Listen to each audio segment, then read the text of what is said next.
Hey, everybody. I think it's time. I think it's finally time for me to say that statement that I've been wanting to say for such a long time, but I've been afraid to say it because I knew it would end my YouTubing career. To make the argument that will eclipse every other argument that I've ever made as a Nintendo YouTuber. Anybody that up until this point in time still gave me credibility as somebody that loves Nintendo titles, and more specifically, somebody that loves 3D Mario games more than any other franchise. All of that credibility is about to get tossed out the window. Because quite frankly, I think that Super Mario Galaxy 1 is the worst 3D Mario title, and I'm tired of pretending it's not. Now, it's not to say that this is not one of the most polished experiences when it comes to 3D Mario games. Nor is it to say that the presentation of this game isn't phenomenal. Nor is this even me trying to say that Mario Galaxy 1 is not a good game, because for me, every single 3D Mario title is like a 9 out of 10, so even at worst, it's still an amazing game. But when you put all of these bad boys head to head, yeah, Galaxy 1 is definitely my least favorite. And I think it's time for me to explain why Galaxy 1 is my least favorite by running through all of the other mainline 3D Mario games and why I am certain that I like those ones more than Galaxy 1. But first, I think I need to explain to people what I value most in a 3D Mario title. And honestly, this might be reflected in my opinions of the 2D Mario games as well. But at its core, the reason why I play 3D Mario games is for the enjoyable action platforming aspect of it, and I value difficulty quite a bit. Presentation, music, visuals, aura, vibes. These are all things that I would consider secondary features when it comes to playing a Mario platformer. It's not to say that they're not important, and it's not to belittle how valuable they are and what they provide to the game, because let me tell you, I love these features. I love those aspects of 3D Mario games. But the action platforming is just so much more important to me. When it comes to Mario games, 3D Mario or 2D Marios, I can play these games on mute, and despite that, I can still feel like I'm getting sucked into the entire experience just because of how good it feels to jump through the levels and jump on a Goomba. You know that feeling you get when you're just trying to run through the stage as fast as you can, and then you lose a life and you gotta start over? And you know that if you just were to slow down, you can make it through the stage, but that's not fun. You want to see how fast you can make it. You want to see if you can make that extra jump that seems like it shouldn't be possible to make. These are the parts of 3D Mario titles that I enjoy the most. And unfortunately for Super Mario Galaxy, I think that it is the weakest at all of this through the entire 3D Mario franchise. It does a good job with the setting and the story and the visuals, but even then, what it provides from that angle of things, with all the storybooks, with Rosalina and your connection to the Lumas and all that stuff, while some factors of that and some factors of the Comet Observatory might tug at your emotional strings just a little bit, it's not like this is just some phenomenal, crazy lore that you would get in deep lore of any other franchise around the gaming industry. I feel like it gets so much focus from a 3D Mario angle because it's the only thing like that in 3D Mario, but if you compare it to even like the menial stories that we get in Zelda games, it pales in comparison. But despite that, people come in and talk about Galaxy as if like this sense of wonder that they get when they're playing through the game and their connection to Rosalina and the Lumas. And I'm not trying to take away from that. I appreciate that you enjoy that, but for me, that's just not what I'm looking for when I'm Marioing. I want a Mario. And even then, a lot of those vibes you get, a lot of that sense of wonder that you would get while jumping through Super Mario Galaxy, it's not like it doesn't exist in any of the other 3D Mario games. So compare it to like Super Mario 64, for example. The first time you're going through that castle, the first time you're running through that field, when you're jumping through the hallways, you're finding all these different hidden secrets, there is still very much this sense of wonder and exploration in there. Galaxy 1 does it better, but 64 doesn't exactly lack it. Or perhaps every time you enter a new open zone in Super Mario Odyssey, the feeling that you would get while jumping into Super Mario Galaxy for the first time, it's not that much more epic. I don't know how to tell you this. And I'm laughing because so many people, like, they really overplay the value of just like jumping from planetoid to planetoid and accomplishing something very simple and then just swinging your way onto the next one. Now, I would say the first time you experience it, yes, it is pretty cool. Don't get me wrong. And I went through this in like excruciating depth during the 5-hour Mario Galaxy retrospective that I did that's available over on my alt channel. But Super Mario Galaxy takes like almost half a game to warm up to the point where you feel like you're actually playing a somewhat challenging Mario title. And again, it never even gets to the point where it's that hard, especially in comparison to the other games.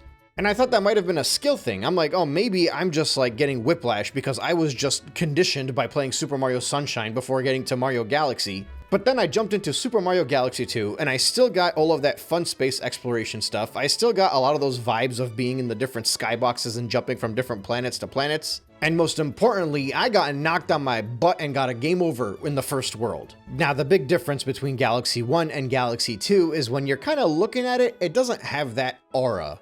And look, I'm gonna be real with you guys right now. Screw aura. Yeah, listen, I don't know when people just suddenly decided that 3D Mario games were all about aura, and like Jolly Roger Bay became the best level in Super Mario 64 because of that feeling you get when you're swimming. It is objectively a terrible experience to swim through Jolly Roger Bay the first time. Then they're like, oh, everybody's talking about how Mario 64 messes with your brain because you're playing through these different levels and you're jumping into... No, dude, you're just playing Mario. It's not that complicated. It's not that deep. And I know, it's just an opinion. It's just an opinion, but I get very worked up about this. And I understand that other people enjoy different things that I do, but I am very passionate about this topic, and it is very important to me to talk about this comfortably. Now, despite that, again, I don't think that you have to enjoy 3D Mario games the way that I enjoy them. I'm just saying this is what's going on in my mind when I see other people appreciating different aspects of these games that I don't quite gel with. And it's okay that I don't gel with them, but this is a video about my feelings towards these games, not others.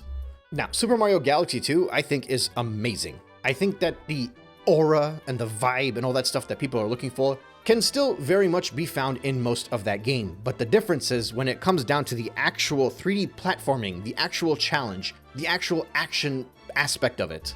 I would say that Super Mario Galaxy 2 is so good that I am genuinely considering placing it in first place. If I'm removing the nostalgia that I have for Super Mario 64, I would say easily the best two games are Odyssey and Super Mario Galaxy 2. And part of the reason why Odyssey is ranked as highly as it is because if you want to play Odyssey the easy way, you're not interested in breaking that game down, you're not interested in figuring out the best moves, the best speed runs, testing and challenging yourself to see if you can access areas that you should not be accessing. If you rip away all of that stuff that takes that game up another gear, to effectively ripping out the playground aspect of Odyssey, then I think it is a very welcoming title, and it does a very good job, in my opinion, welcoming newcomers to the series, as well as putting in one of the best challenges in all of 3D Mario, in my opinion. And of course, you gotta go for full completion, in my opinion, when it comes to Super Mario Odyssey. I think it is just an incredible experience through and through, and is easily...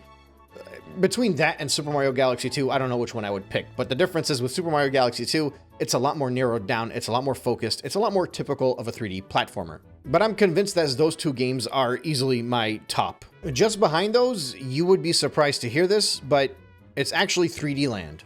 And I think in saying that, people might understand why I like Super Mario Galaxy 2 so much is because 3D Land, despite the fact that a lot of people like to kind of associate it with 3D World, I feel like it's taken a lot more from Super Mario Galaxy 2 than people think. Like, keep in mind, if you're going in chronological order, it goes Galaxy 2, and then 3D Land, and then 3D World. Now, I should say this, that I think Galaxy 2 is about to get so much more attention than it probably has ever gotten since it released until now. When that game first came out, it was pretty much unanimously agreed upon that it was better than Super Mario Galaxy 1. Over time, I think, like, you know, that nostalgia cycle and the way it works, people started coming out and saying, no, actually, Galaxy 1 was better.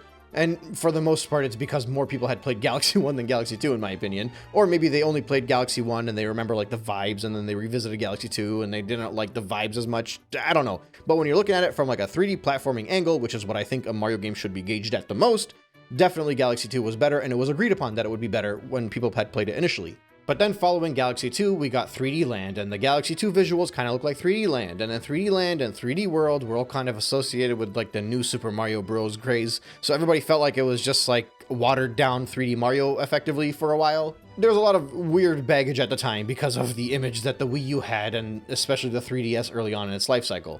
But 3D Land specifically, if you were to actually pick up that game and play it, again, like a platformer, and focus on the action platforming aspect of it, it is without a doubt the best transition from 2D to 3D when it comes to any platformer, I think. That's probably a stretch, but at least in the 3D Mario world, this game feels the most like a 2D Mario title, but you're playing it in 3D, and it's a very limited 3D, obviously, because you're stuck in, like, the 8 cardinal directions or whatever. Now, similar to Odyssey, 3D Land can actually be enjoyed It's very accessible. In fact, like that first half, I would say, are so simple. It's like you just jump into the game, and if you're somebody that's never played a Mario game before, this is going to really do a good job introducing you to 3D Mario. But if you're somebody that's played 3D Mario before, you can run through this very quickly, and you might actually be like, I don't understand where the fun is in this title. It's just way too easy. And the enjoyment might just be in how fast you can actually move through it, because like I said, it feels like the 2D games, and the 2D games, a lot of it was just how fast you can fly through the games.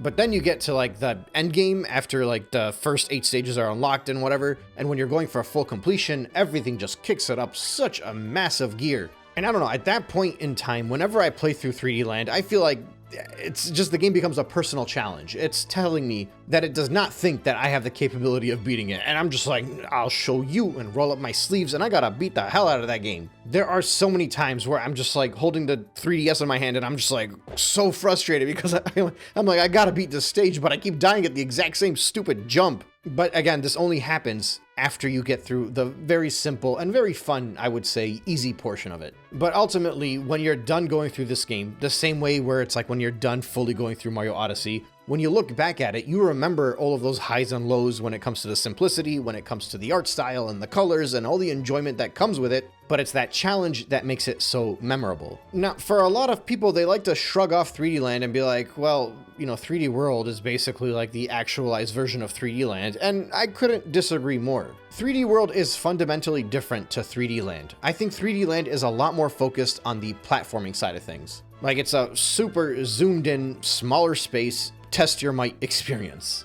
3D World, on the other hand, is more of like an adventure. It's fun, you know, the different biomes you go through, the different worlds, all of these unique new enemies that you hadn't seen before. It's a beautiful game, and I do think it's a lot of fun even in single player. But quite frankly, the reason why 3D World is actually going to be the next game on the list is not because of the single player experience, is because I think that 3D World, if you're in the right setting with people that are somewhat as good as you are in the game, 4-player Super Mario 3D World is without a doubt one of the most enjoyable experiences ever. I don't remember exactly when we bought a Wii U. I'm trying to remember if it was directly at launch or if we had waited a little bit. I was like in my 20s by this point in time, so I didn't really have the exact same time that I used to have before. But I do know that when 3D World came out, me, my brother, and a couple of my cousins had made a point that we were going to go buy that game pretty much the day that it launched, and we were going to run through the entire thing. And holy crap, it was a blast. But the reason it was so fun for us is because all 4 of us are extremely competitive, and I would say we're all, you know, good enough in 3D Mario games, if not very good. And it's a big reason why we all enjoyed every single one of the new Super Mario Bros. Games as well, because we'd play it 4 players and we would compete the hell out of it the entire adventure. So while I think that 3D Land's zoomed in focus on the difficult platforming, specifically when you get closer to the end of the game, is a very valuable and very memorable experience when it comes to 3D Mario, that natural need to compete against the person that you're playing with, that almost makes up for the fact that it's not really as intense when it comes to the platforming in this game. Because you're not only competing against the stage, right? You're competing against somebody that you really want to make sure you defeat. And so for me, 3D World places as high as it does because of that reason alone. I'm not saying that it would be my least favorite 3D Mario title if it wasn't for that, but it would be a lot lower. Now, next up, I didn't realize that this game would ever be anything more than last place for me, but it's Super Mario Sunshine. And I'll be completely honest, earlier this year when I jumped through Sunshine, it was my second time going through it in my entire life. And I was so taken aback by just how much I enjoyed the entire experience by the end of it, that I legitimately thought that I would be placing it in first place alongside Odyssey. But then after I played Galaxy 2, I just kind of had this feeling like a lot of what I loved from Sunshine was done in Galaxy 2, but it was just done better. It felt less like I was fighting against the controls and fighting against the physics and fighting against all of the different drawbacks that Sunshine had. And it was just like in a proper game in Galaxy 2. Like, how do I put this? Both Galaxy 2 and Sunshine satisfied me when it came to the challenging platforming aspect of it, but with Galaxy 2, it felt intentional. With Sunshine, I felt like I was fighting against the game developers. Sunshine is easily the least polished game out of the entire franchise. But I'm not gonna lie, it's fun as hell. Poorly made, you can definitely tell that it was rushed. And through most of my life, I remember seeing people glaze this game, and I was like, that's ridiculous. How can you enjoy something like Super Mario Sunshine? You're just like on a beach and spraying a hose on stuff. But I didn't get it, and I didn't fully understand it until 3D All-Stars came out in 2020, actually, because that was the first time I think that I really gave Mario Sunshine attention, and then I did it again earlier this year. And now I absolutely adore that game. I would actually definitely rank it above the single player experience of 3D World, but in a multiplayer angle, definitely 3D World feels a little bit more fun than Sunshine for me. Now, after Sunshine, it's a little weird because Super Mario 64 and Super Mario 64 DS are both games that I got when they launched and both games that I played obsessively. Like when Mario 64 came out, I was like, early elementary school, and I was having just an amazing time going through that entire experience and feeling that transition to 3D and just all that sense of wonder that comes with being such a young child and experiencing your 2D Mario game going into 3D. And nothing will ever compare to how phenomenal that experience was. Till now, I say that Super Mario 64 is my favorite game of all time. But when you're actually ranking 3D Mario titles, that doesn't really hold up when it comes to the actual gameplay, I guess. And I kind of alluded to this when I went through the retrospectives, because I did split up the 64 DS video as well. But I did buy a Nintendo DS, I think at launch or pretty close to launch, and obviously I got Super Mario 64 DS, and I spent just so much time on that game. Till now, I don't care about the controls, whether it's the D-pad or the joystick, it makes no difference to me.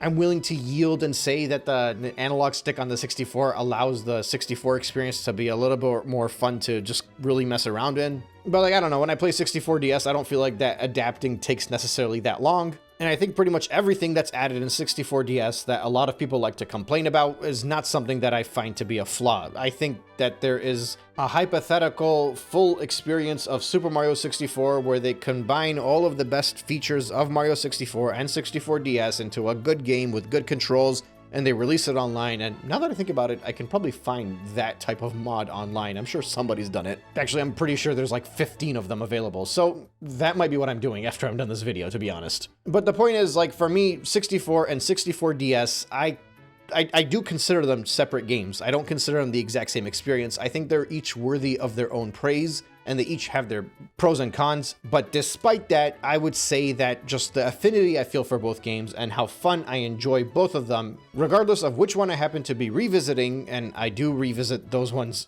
very frequently, whether it's on my 3DS or now for 64, it's on my Switch. But I still view them as a tie. So they're different experiences, but they are ranking right next to each other on this list. And every single one of the games that I just went through provided a good challenge. You lost some lives, you learned how to accomplish something that you couldn't do beforehand, you experienced a sense of wonder, whether it was Peach's Castle, Delfino Plaza, a random hidden star in an obscure location that you weren't sure if it was gonna be there or not, a point in the game where you just got knocked down on your back for like 30 or 40 minutes, just repeating the same challenge over and over again until you get it to that point of perfection where you can finish it and feel so proud of yourself that you're like, yeah, I can compete with like the best Mario players right now if I wanted to. They all are filled with those types of experiences. They're filled with a great learning curve, and they still provide the aura and the vibe and the amazing music all throughout. But the only one that does not provide any of that fun platforming experience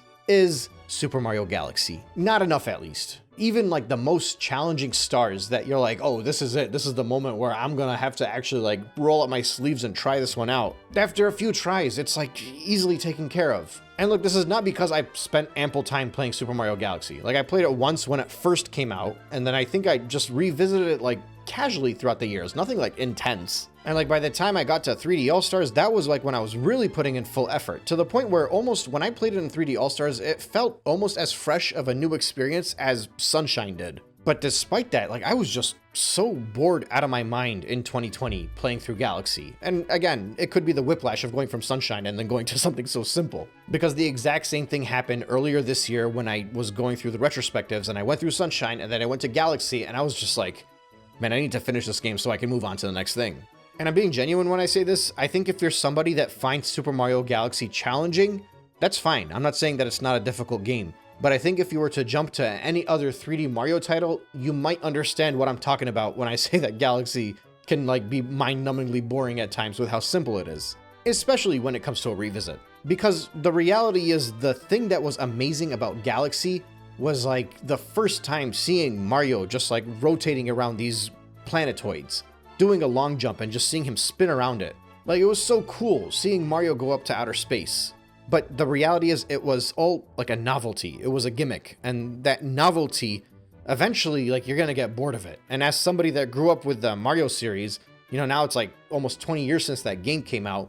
When I go revisit Super Mario Galaxy, like, the novelty has more than worn off. It wore off like over a decade ago. But that same novelty has worn off with Flood, and that same novelty has worn off with everything that was new in Super Mario 64. And the same novelty even now has worn off with Odyssey, even with Cappy. And literally the exact same novelty that existed in Super Mario Galaxy 2 has worn off as well. And when you shed that away from it and you're just left with a Mario game, right? You're left with a pure 3D platformer by Mr. 3D Platformer himself. And the 3D platforming is so good that even in a 3D collectathon, it still feels like a platformer. It doesn't feel as much like a collectathon as some people like to make it out to be, and that's even in like the open world ones, like in the different levels in Mario 64. When you're left ultimately with Mario and you need to go from here to there, in every single one of those games, without the novelty, they are still a phenomenal experience, and they can still provide as good of a challenge as is needed.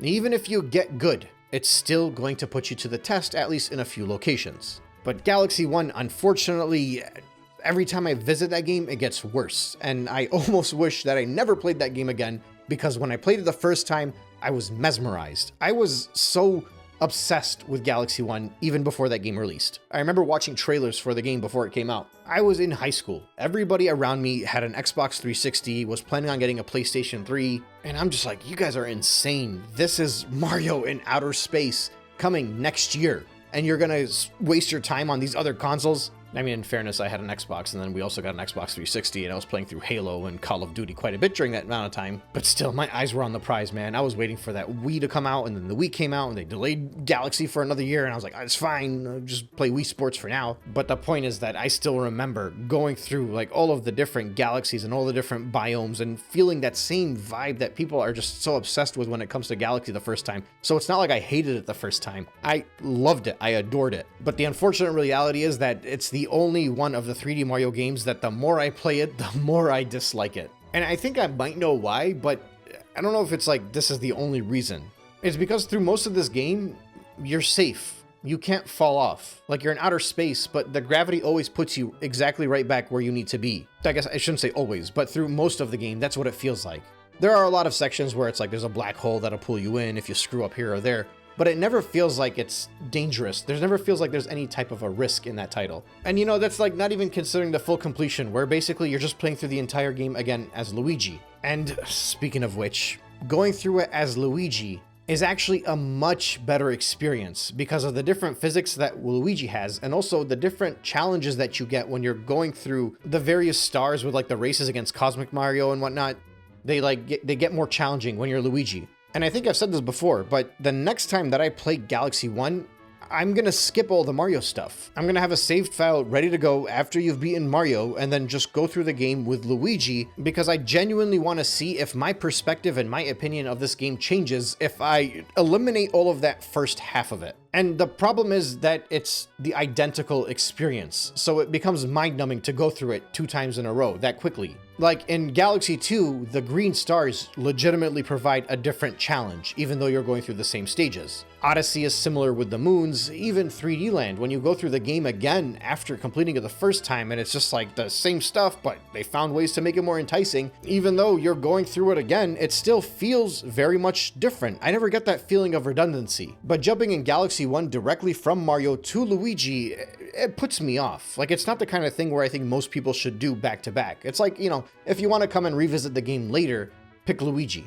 But the problem is, I think the experience with Luigi, especially for veterans of 3D Mario games, especially for people looking for a little bit more of a challenge, would be a much better experience to start off with than playing with Mario. Like if the home menu had a select option where it was like, pick Mario for the easy mode or pick Luigi for the difficult mode, I think that would be just a better game all around.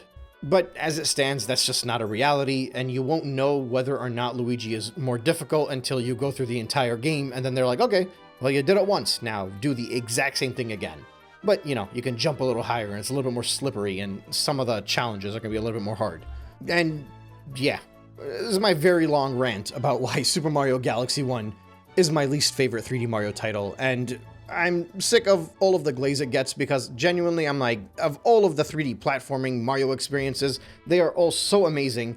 But I guess because the Wii sold as well as it did, and we're like in that phase of the nostalgia cycle where like the people who were, I don't know, a decade younger than me love that game and praise it the same way that my generation praised Super Mario 64, it gets like that huge bump, it feels like. Or, you know, I could just be way overthinking this and people have different tastes than I do, which is completely fine. But yeah, I think the only thing I haven't mentioned is Bowser's Fury, and believe it or not, I actually have not played it yet because I've been intentionally putting it off so that I don't cover it until I get to the end of my 3D Mario retrospectives, because I'm trying to do them in chronological order, so I thought it'd be fun to like do Bowser's Fury the first time experience for that video. So obviously, it looks awesome, but I just can't really comment too much on it at this moment. Anyway, that's all I really got for today. Thank you so much for listening. I hope we can still be friends. I don't actually think anybody's wrong for loving Super Mario Galaxy, for the record. Keep in mind that, like, you know, I'm trying to be extra animated here because I feel very strongly about this, but also, like, I understand, you know, everybody likes different stuff and that's okay,